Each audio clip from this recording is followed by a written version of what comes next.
Space Wars, just a thing for the box office, right?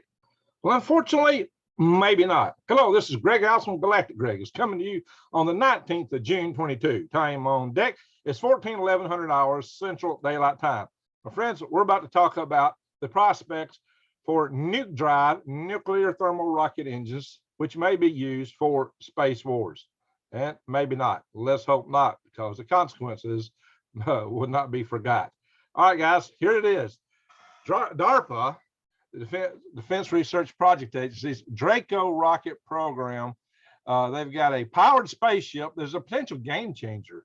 Question is, will it revolutionize space for the better or for the worse?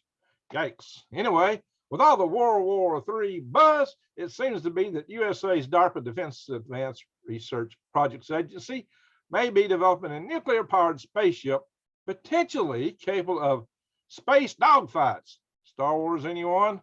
Oh, bzz, bzz, bzz, zap, zap, zap. You know what? It ain't gonna be that pretty, my friends, and that ain't pretty. But this could be used for far more positive things than fighting Chinese or maybe Russians in space. DARPA's Draco nuclear spaceship may be the technological leap we need to take space exploration, development, and even settlement to the next level. It's just like rockets that are both give us the potential to green the galaxy or to turn our home planet into a smoking cinder, which we don't want to see that. Yikes, but the technologies can take us either direction. It's up to us what we do with it. Anyway, Draco is the demonstration rocket for agile cislunar operations, and it's the agile that brings in the prospects of warfighting capabilities. Cislunar means the space between the Earth and the Moon. DoD wants a fast and highly maneuverable spaceship with a nuclear thermal rocket propulsion system. To battle in space, you need to be able to perform evasive maneuvers. A high degree of agility is crucial to getting the upper hand in space combat. Modern space propulsion just isn't up to this job. Chemical rockets that we use today to launch stuff into space are not up to the job at all. They create a lot of thrust, but they burn up all their fuel very fast. And you don't have nothing left in reserve to go whizzing around. Oh yeah, by the way, this is one of the prototypes for Starship that is being developed by SpaceX. This is some of the most advanced chemical propulsion launch systems on the books right now. And here, I might know a little bit about chemical propulsion. There I am in March of 2010 in Moscow with a Soyuz rocket behind me. There I am standing underneath it on the business end. And there I am outstanding in my field. Yes. With a Halo altitude liftoff for balloon launch, hybrid ground launch one rocket. Yeah, those fans are really large for launching from the ground because it was because they were designed actually to launch at altitude. We just wanted to see how our launcher would launch this rocket. The fins were too large, by the way. Anyway, there I am with our space launch rocket, which was launched at altitude, Space Launch 1 rocket. A year later, about a month later, and that's me right there. And a couple of years later, there I am in 2000 with the HARC, Altitude Research Corporation, our spinoff, Cat's Prize rocket, which we launched on the deck of the Mr. Offshore utility boat, well, in the Gulf of Mexico. We're 200 miles out. Well, that was quite a trip. Anyway, and tomorrow I will be working on the wet dress rehearsal for this little boy. NASA's largest rocket ever, the Space Launch System, Artemis 1 rocket. Hopefully one day it will look like this and will fly just like that. Of course, the Starship is probably the next thing past this, but we'll be using that too in the Artemis program. So hopefully tomorrow this wet dress rehearsal will go well, but I have also worked on SpaceX ocean recovery a little bit on contract with them and many other things. Anyway, what do we know about these chemical rockets? They have small specific impulse, and the specific impulse is abbreviated and often referred to as ISP. That's short for specific impulse. In other words, they're not as efficient as specific impulse is pounds of thrust per pounds of fuel consumed per second. So what that really means it is just pounds of thrust per pounds of fuel consumed. It's actually measured in seconds, and it's really the other rocket efficiency terminology, but that's the main terminology. It's like miles per gallon in rocket jargon. Probably the best system for efficiency is ion drive. Electric drives, such as ion thrusters, have very high ISPs. They use electromagnetic force to throw ions, electrons actually, out into the, well, actually positive ions. They use positive ions, lighter weight noble gases typically, to throw these ions out the back of a very high velocities to generate thrust. If they have electrostatic film out here or mesh that's highly charged, that tracks that ion, it's going so fast, the momentum takes it past the screen. And then they eject electrons so that they don't turn around and come back. The charge don't turn around and come back to the positive screen or the negatively charged spacecraft from throwing out all the positive ions to keep the force balanced that way. So they have an electron gun, just like in an old cathode tube, and they got this engine that puts out the positively charged ions, which is just a plasma stripped of electrons. Anyway, they produce, like I said, they produce a very tiny thrust, but they can do it for years on end. Those are highly efficient. And what that means is, even though thrust is low, when you aggregate it, when you integrate it over time, you get a total massive impulse that allows them to attain very high speeds with very little fuel, relatively speaking, of course, in the rocket world. So ion engines, my friend Ernst Stillinger, who's the late friend Ernst Stillinger, was one of the first people to envision this engine. And he's now passed away. He was one of the old German rocket scientists. This might be some artist concept for what that might look like on a really advanced system. Venomous, right? Anyway, neither of these propulsion systems can meet DARPA's needs. The chemical rockets are done after one maneuver, and the ion thrust just doesn't provide fast enough acceleration for agile movement. So DARPA needs an entirely new solution. The nuclear thermal rocket may be DARPA's ticket to ride. So anyway, maybe that is what they need. And this is what the Draco looks like, basically. This is their artist conception of their Draco system. Looks just like pretty much any upper stage of a rocket aimed toward the moon. From, you can see from North America, it looks like.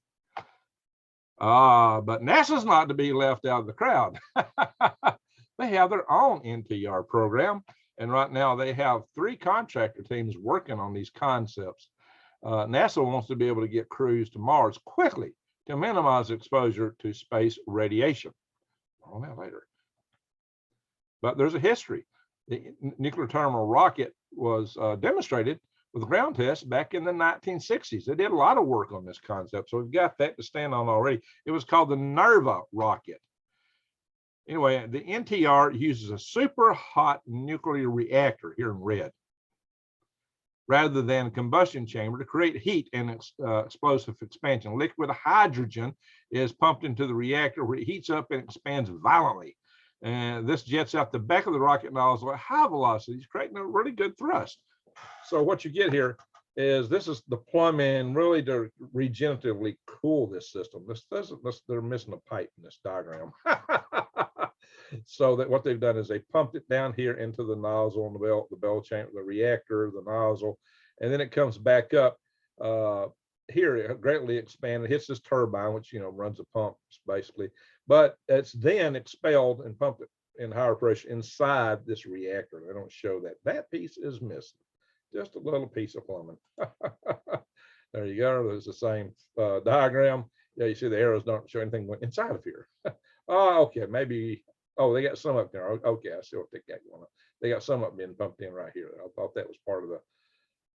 No, I don't say that could be part of the casing though. So maybe I don't know how they got this thing picked. I guess they're showing it being split. Some of it goes in the casing and some of it returns and some of it goes in there. I guess that's what they mean. But it looked to me like it was missing a feed inlet. I assume this was just a cooling inlet. Maybe not. Anyway, it's a simple system. Here's the NERVA rocket. The NERVA rocket had a reactor core here, a lot of fuel pellets in here, and they flowed the liquid nitrogen into here. Why liquid nitrogen? Because it's lightweight, and being lightweight means it can be accelerated very fast out the back of the rocket. It's a fast acceleration that they rely on. Nuclear energy is far more energy dense than chemical energy. Hydrogen is the lightest element in the universe. Used together, like I said, the hydrogen is light and can be accelerated at high velocity. So used together, this makes the NTR relatively lightweight, fuel efficient, allowing it to operate for a long time and giving it a decent specific impulse. It can create a decent amount of thrust, but not enough to launch from the planet. You can't launch from the surface or space. When it's in space, though, it provides enough to give you a massive acceleration. So this makes NTR an awesome propulsion system to use in space itself, not as a space launch from Earth, but an in-space propulsion system. The NTR could possibly enable a spaceship to do very fast and agile evasive maneuvers all day, every day. Now, that might be one big advantage of it. If you were being attacked and you're not doing attacking, it might enable you to evade something coming at you. It also may have another similar function along that way, which may be very crucial for space transportation in the days to come. I will show you in a moment. Anyway, its simplicity means that the nuclear thermal rocket engine could be built relatively quickly. This is why we could possibly see a launch deadline actually met for 2026. Is what they're talking about, the actual demonstration craft in just 4 years. Could we be headed for a space-based World War III? Come to a galaxy near us in a few years. Draco's technology may make space battles possible. An NTR spaceship may master evasive maneuvers, hit and run style attacks on spy satellites, space infrastructure, space stations, and other NTRs. Unfortunately, NTRs are so simple, it wouldn't take much for China and Russia to build their models. As you might know, Russia was working on this technology also back in the 1960s. And you can bet China's got a strong eye on it. So the thing to bear in mind here is that if this is used in space warfare, I would hope instead of bashing a satellite, they would just like go up and capture it and close it. We'll go into reasons why in a moment. But holy smoke, guys, space warfare may be upon us. And already the Russians, United States, Russia, and China have each already tested anti-satellite weapons. And the tests run by Russia and China were especially nasty because they left a lot of debris in orbit. And that's a problem we're going to talk about in a moment. NTRs could be a huge game changer. Space would no longer be the realm of hard to maneuver objects just floating about aimlessly. Spaceships could be fast, agile, and nimble craft zipping through the cosmos, wreaking horrific damage on enemy targets. Yeah, there it is. But there is a huge problem with that. Again, more on that later. What if a GPS was knocked out or Starlink satellites were destroyed? Could a blockade of NTR battleships stop certain nations from launching satellites, landing on the moon, or traveling to Mars? And we may not be the one with it, may be the other side. Fortunately, NTRs aren't just for war. The Space Force, if you see the emblem on my hat, that's the Space Force emblem. Hang on. Right here, that's Space Force. All right. So the Space Force and other military agencies will need capable in-space propulsion. DARPA collaborates with NASA. They both want NTRs and have been known to trade technology. So Draco could kick off a new era of space exploration, development, and even settlement. I'll show some pictures of that, the dream, in a little bit, what it could help us to accomplish. On the good side, chemical rockets can't make speedy trips to Mars or the outer solar system. NTRs, with their high ISP and thrust, could fly to Mars in only weeks rather than 6 months or longer, allowing for astronauts to get there much faster, exposing to far less deadly radiation. Yeah, if you're the astronaut, you're going to say, let's go. Now to the problem, orbital debris. And a part it might be a solution because there is orbital debris out there right now, and it's increasing and may be far worse in the near future. We may need something like NTR propulsion just for spacecraft to be able to operate in space, because orbital debris may deny us access to space. The NTR might be the game changer in that it could avoid and maneuver to not get hit by orbital debris better than anything else. So that might wind up being its big claim to fame, is saving us an ability to have space access when nothing else gets us there. But then again, it may contribute greatly to orbital debris to the point that even it cannot have access, or the orbital debris problem may get so bad that nobody can be up there under no circumstance. And that is the downside of a potential space war.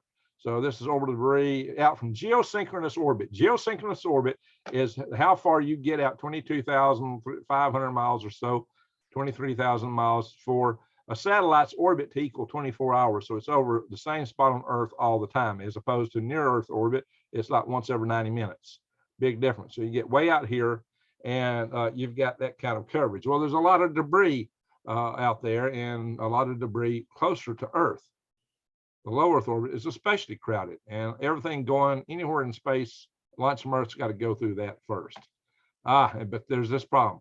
The KESSLER syndrome, also called the KESSLER effect, which was an idea discovered or proposed by NASA scientist Donald J. Kessler in 1978. And it's a scenario basically in which there's so much objects colliding with each other in orbit that it causes a cascade effect and a chain reaction, basically, where one piece hits another piece and increase thousands of pieces, and a few of those pieces hit other satellites and cause thousands of pieces, and then on until suddenly low Earth orbit is so full of fragments that you just can't get there anymore. It's blocked our access. What it says here, one implication is that the distribution of debris in orbit could render space activities and the use of satellites in specific orbital ranges difficult for many generations. Well, they're being charitable. Difficult might be just plain impossible, and not just specific orbits. It might be just even getting access. And here's some of the older problems that we've seen back in the shuttle program, STF, can't even talk, and STS-7 window being pitted by a small piece of orbital debris. And here you can see where there's an impact on one of the radiators and STS-118. I gotta tell you, Mir Space Station took a lot of orbital debris hits on the solar panels, and one of them was really visibly affected by it. It would be a very bad day for spacecraft. There's either a crew or a cargo dragon. I think that's a cargo dragon. Very bad day for spacecraft to have to deal with this kind of thing. But the NTR might be our real stairway to space, the ladder to the moon. Because it can do so many things that the chemical rockets can't, except for launching from Earth. We still need the chemical rockets, and this may evolve to be the greatest system for that one day. But another thing it may help us do is to deal with problems in space, from space, such as asteroids that might hit Earth one day. So yeah, we need to be able to go up there to be able to divert them. But the diversion technology is also mining technology. Mining technology may also be the diversion technology. Mining them, getting the near-Earth asteroids out of the path of collision might be the best way to keep them from hitting us. So if we can get to the asteroids one day and mine them, it might save us from this fate one day. Yeah, we don't want to go the way of the dinosaurs. And it may be the space development that keeps us from doing that. And NTR rockets might play a big role in that occurrence. And once you get the asteroid materials available, you would have materials available in space to build things. And people have big dreams. This is called a Bernal sphere concept.